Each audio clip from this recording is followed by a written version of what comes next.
Assalamualaikum warahmatullahi ta'ala wabarakatuh. So today, we would like to present to all of you about our topic, which is anti-Hadith movement. Anti-Hadith movement is one of the different teaching in Malaysia. So, first and foremost, what is different teaching?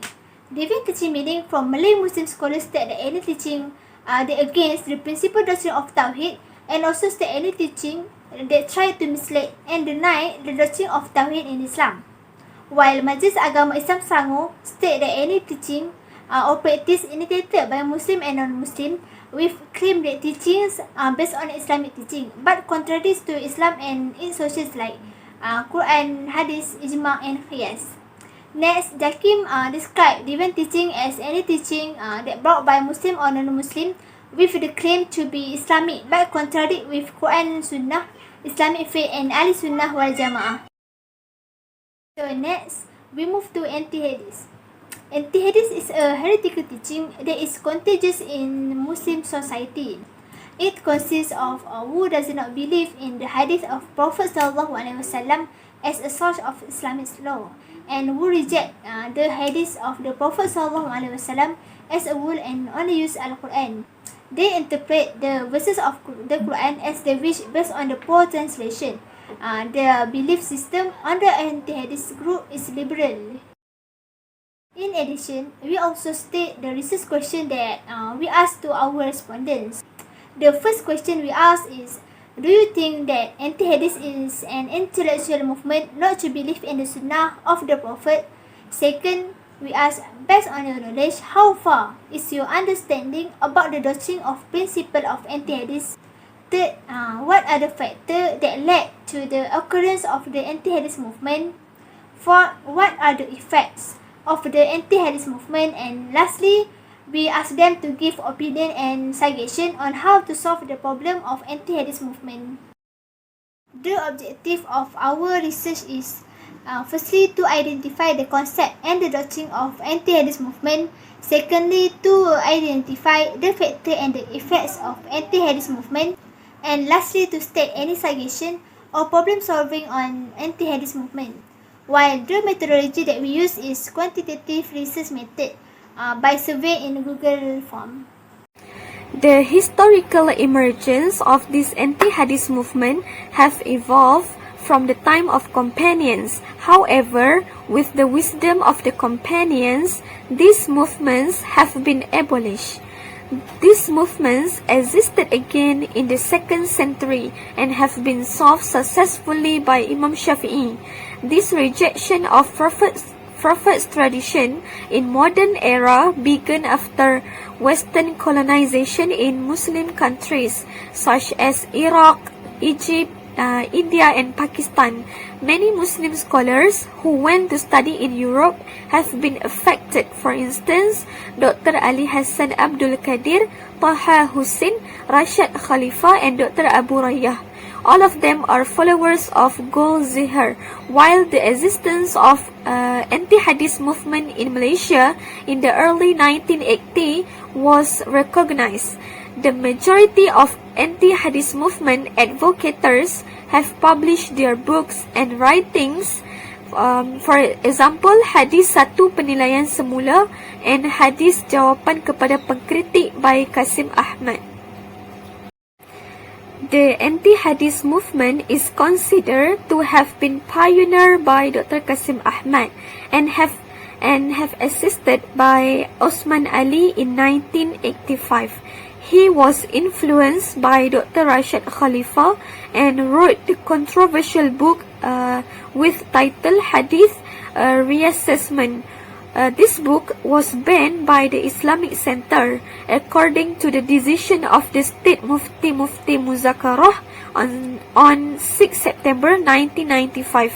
After that, he also established the Jemaah Quran Malaysia, but the registration was rejected.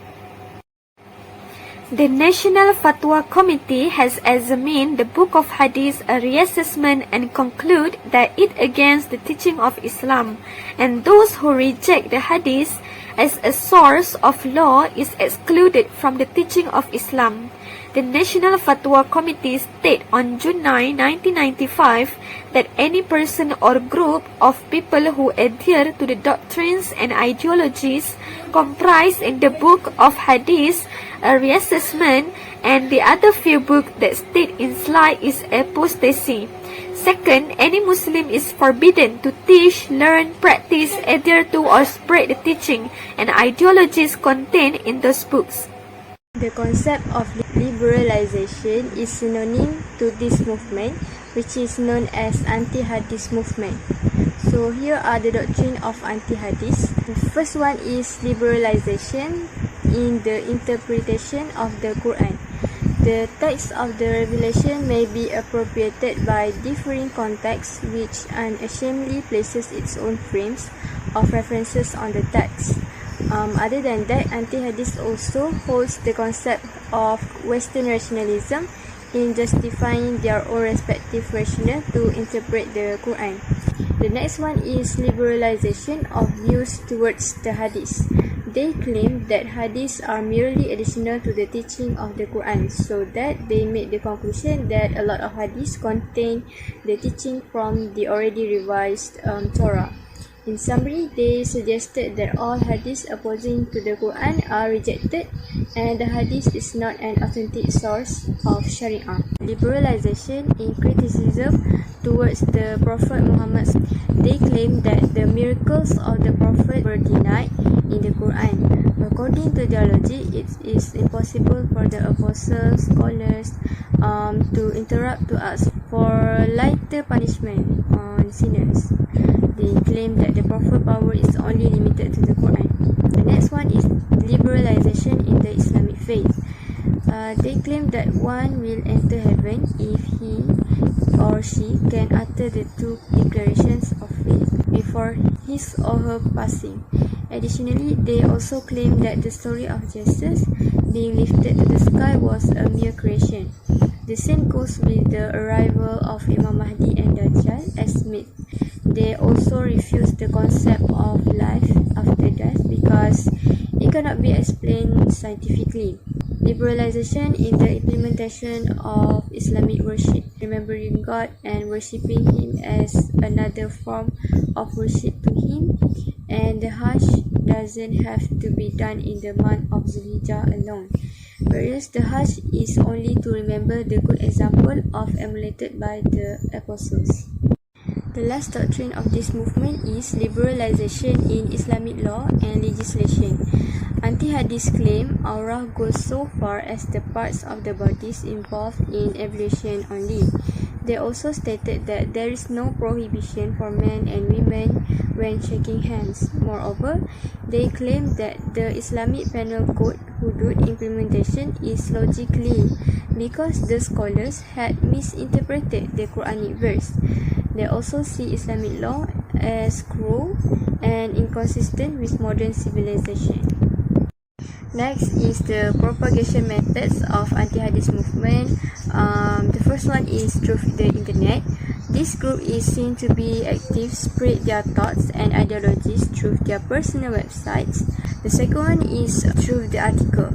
They try to attract the attention of Muslims by suggesting the theory that the teaching of Islam are adequate by simply being guided by the Quran, as well as scientific studies through intellectual. The idea was then expand through the writing of an article entitled Rejection of the Theory of Hadith in the newspaper. And then through the event or talk, they organized a discussion council which discussed about Hadith theory. And then through the books, Taufik Siddiqui wrote 2 chapters in Al-Mana magazine entitled Al-Quran is the only for Islamic teaching. And then in 1986 in Malaysia, Qasim Ahmad wrote a book entitled Hadith, a Revaluation of Media Intellect Sindiran Berhad. Next, the concept of anti-hadith movement is it is an intellectual movement not to believe in the sunnah of the Prophet. Besides, there are many doctrines of principle of anti-hadith. One of the main doctrine is they don't believe in sunnah because Al-Quran is the only teaching in Islam, and also the Prophet is not entitled in giving any explanation about Al-Quran. The factors that led to this problem is they influenced by ideas put forward by Western Orientalists, skepticism of the history of Hadith writing, and there is not a single verse of the Quran that tells us to adhere to Hadith. This movement, of course, gives the effect to all aspects, such as one's faith will be weak, loss of respect for the Prophet ﷺ, Muslims will be divided, and time will be wasted with activities contrary with Islamic teachings. To solve this issue, we must report this anti-hadith group, making complaints, and the actions that have been taken over the years by the authorities are based on complaints that have been given by the public. Another way is to spread widely the tariqah of Ahlus Sunnah wal Jama'ah and also strict authorities. In conclusion, the spread of anti-hadith movement is worrisome. Muslims should realize that this movement will eventually create chaos to Muslim community and finally destroy to religion itself. Therefore, this movement were led by intellectuals and supported by influential people. They continue to spread in many ways. People who have no basic knowledge about Islam were easily influenced by their beliefs. This phenomenon must be solved immediately. So that's all from our group, and thank you so much for listening. May all those we have shared be beneficial for all of us. Thank you. Assalamualaikum warahmatullahi wabarakatuh.